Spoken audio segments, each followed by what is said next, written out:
All right, so the UFC is entering a golden age. You know, two people in the UFC right now could become the GOAT of the sport. Every single division is stacked. Almost every event this year has been really, really good. And yeah, I just want to talk about. Let me know what you think about, the UFC entering a golden age. But yeah, while you're down there, I'd appreciate if you could like and subscribe too. I think we just hit 160 subs today, which is actually insane. And yeah, so at 200 subs, also let me just get this out of the way. At 200 subs, I'm gonna be doing like a milestone breakdown video, I guess.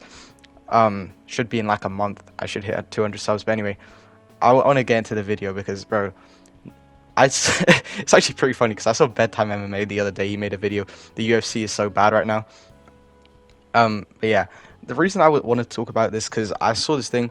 Islam Makhachev, he is on a 14 fight win streak, which I believe is the third longest. It's like the third or second longest in UFC history. Like, why that's crazy?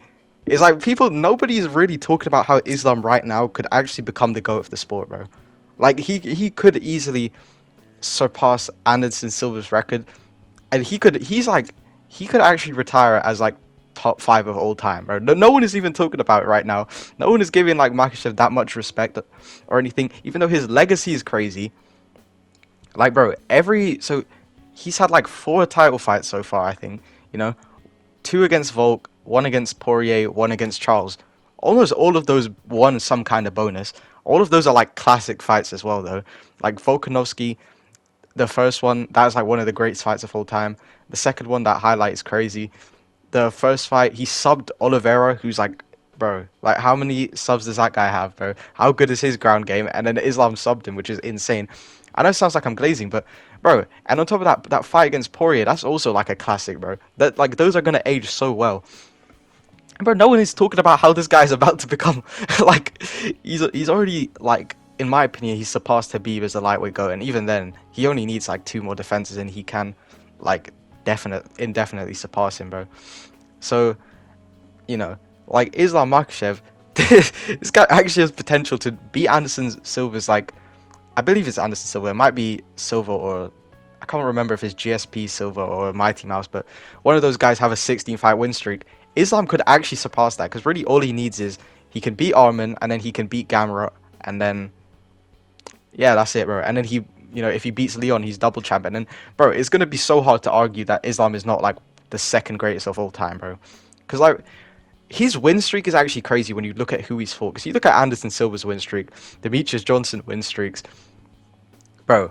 They were defending against some actual cans, bro. Like some of these guys. Like I know Islam people always say, oh, Islam fought cans, Habib fought cans, all these guys they always fought cans, bro. You look at Anderson Silva and bloody Demetrius Johnson, bro. These guys were fighting actual nobodies, bro.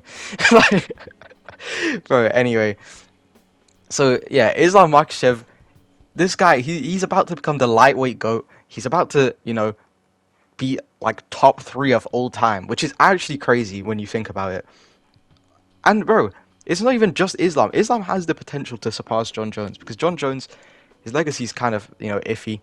He did a lot of steroids.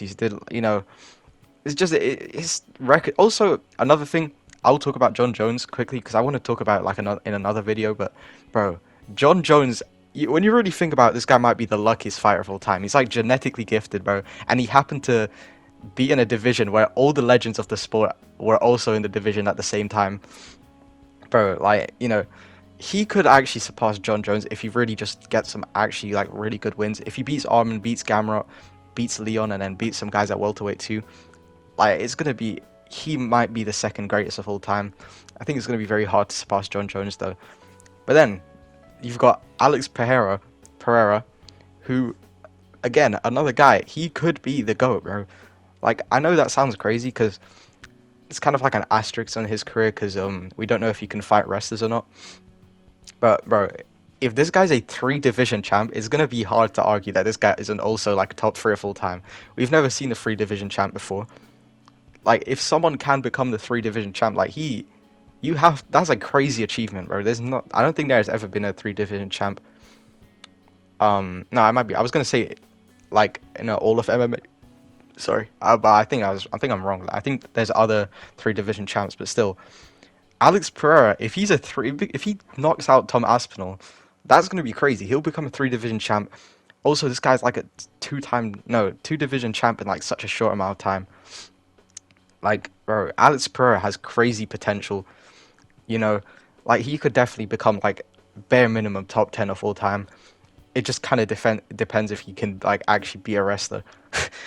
Even though I think he could. But also about every division being stacked, lightweight is insanely stacked, bro. Those guys, if Islam Makhachev wasn't the champ, bro, there's like so many. Like I don't know how else to explain it, but bro, almost every single guy in the no, top 10 of lightweight, bro, could have been like champ, like before Habib, bro. Like all of those guys are so insanely good. All those guys have potential to be champ, bro. Like even right now, they still have potential. Like Arman, he could have a close fight with Islam. Gamrot could probably have a close fight. Scamrot, bro. This guy's gonna use black magic to break Islam's leg, but yeah, like everybody in the top 10 of lightweight is just so good right now and has like insane. Like if this was any other division, they would be champ. That's how good they are. And then another one is Sean O'Malley, bro. Like people don't give Sean O'Malley enough credit, but this guy's about to go on like a GOAT run, bro. He's about to become the bantamweight GOAT. If he beats Marab, which a lot of people think he can, if he beats Sanhagen, which I think he can, like, and he beats one more guy, it's going to be hard to argue that this guy isn't the bantamweight GOAT, considering he just beat, the second greatest bantamweight of all time, and, Dominic Cruz's title, GOAT run. Like, nobody really remembers that, like, right now, and it's not really even talked about. Like, genuinely, people just know that Dominic Cruz is the bantamweight GOAT. But like if you asked some people why, they would not be able to explain it to you. So yeah, Sean O'Malley, he's about to become the bantamweight GOAT in like a couple more fights because he basically beats almost everybody at bantamweight. And then, you know, bantamweight on top of that as well, which I forgot to say, bantamweight is actually stacked. It might be like one of the most stacked divisions. Like right now, this might be one of the most stacked divisions like of all time, bro. It's actually crazy. Like all of the like lightweight is good, but bantamweight is insane, bro. Almost all those guys are insane. Bro. Now I think because what O'Malley, Aljo, Marab, Sanhagen, Peter Yan, Cejudo. Poor Cejudo, bro. This guy's got his legacy ruined by Marab. But bro, like bantamweight is stacked. Like even outside the divisions, all these divisions are actually stacked as well. And then you've got Tom Aspinall at heavyweight, who's about to become the heavyweight GOAT. If once John Jones retires, it's gonna be like, bro, who even beats Tom Aspinall? The guy has insanely good wrestling at heavyweight. He has knockout power. He has like fast hands, bro. If he beats Curtis Blades, after that, like, bro, he can beat Gunn. He can beat basically anybody at heavyweight. He could actually become the heavyweight GOAT. Like, he's basically undefeated too, because that Curtis Blades win was kind of a fluke. Even though I like Curtis Blades, but and then middleweight, welterweight, like all these divisions are actually stacked, bro. Middleweight right now. Once all the prospects like get into the rankings, it's gonna be crazy. Like not enough people talk about that in terms of how stacked the division is. Because I think flyweight is the same. Once some of those prospects get into the rankings, like that division is gonna be insane. What middleweight, flyweight, like there's so many prospects at flyweight. I won't go into it because it's not that stacked, but middleweight, you've got like Shara Bullet, Bo Nickel, Ikram, who's about to fight Robert Whittaker, Hamzat Chimaev. Like, bro, there are just so many like good fighters at middleweight who have potential. And bro, that's gonna be so stacked that like even a year's time, once all those guys get ranked, it's gonna be crazy. Welterweight is another division that's insanely stacked. Like, bro, Shavkat, JDM, Usman, bro, there are like so many fighters that's like good at welterweight. Bro, like welterweight might be the most stacked division in the UFC right now, to be honest. Like, bro, Shavkat, JDM, all those guys are insane. And then you've got Ilia Topuria.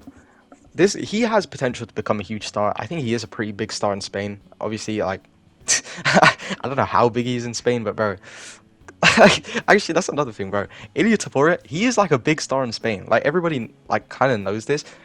How did he become such a big star in Spain? Like, I genuinely don't understand, bro. Like everybody in Spain knows him. I don't like genuinely. I've never like, has this guy ever had like that much support in his career? Like I don't know when that happened, bro. I swear he's not even from Spain as well. I I saw he's from like Georgia or something. I don't know why he's like such a big star in Spain, but I think it's because he represents Spain, obviously. But yeah, Topuria he has the potential to become one of the biggest stars in the sport. I think people aren't giving him credit right now because he won over old Volkanovski. But if he beats Max, like bro, I think he'll become a huge star. He's like a villain as well. He like did the bloody McGregor route and actually did it properly. Like unlike Sean O'Malley, bro. No one like respects this guy like Conor, bro. Even though he's so good. But yeah. And then Dana White, he's talking about getting out the Apex, bro. In the future when that happens, like every single, we have like months where like fight nights are actually not just in the Apex. We've been having it recently, but those fights suck, bro. Bro, the Cannoneer one, bro. There's actually been some awful fight nights recently, but yeah. So Dana's talking about getting out the Apex, so we might get rid of. No, he's talking about getting rid of the Apex, not just getting out of it sometimes. If we get rid of the Apex and every fight night's in like some huge city, bro, like week after week, that's gonna be crazy. And yeah, like bro, the Sphere event is coming up soon. There's some big cards. The 304 card looks huge as well. And then this is like the last thing I want to talk about is that all the big stars are about to retire. Like Conor McGregor, Dustin Poirier, John Jones. Um, Aldo is another one. He just came back, but bro, like those are gonna be those guys' last fights, bro. And those are like the biggest stars in the sport, John Jones and Conor McGregor. Like, John Jones is the GOAT, and he's about to retire fighting Stipe. Even though no one's excited for that fight now, that's gonna be like a classic fight when that happens. Conor McGregor versus Chandler, like he might actually just retire after that fight. If that just never happens, that'll be pretty funny. But yeah, like Conor McGregor, like in the coming years, those are going to be like they're about to retire too, which is insane. Like I don't think enough people talk about that. Like people are going to remember this time because this is when all the goats are about to retire. Like all the goats from like 2018 to like 2020, I guess, bro. No, even before that, like bro, there's like some huge stars. All of them are about to retire.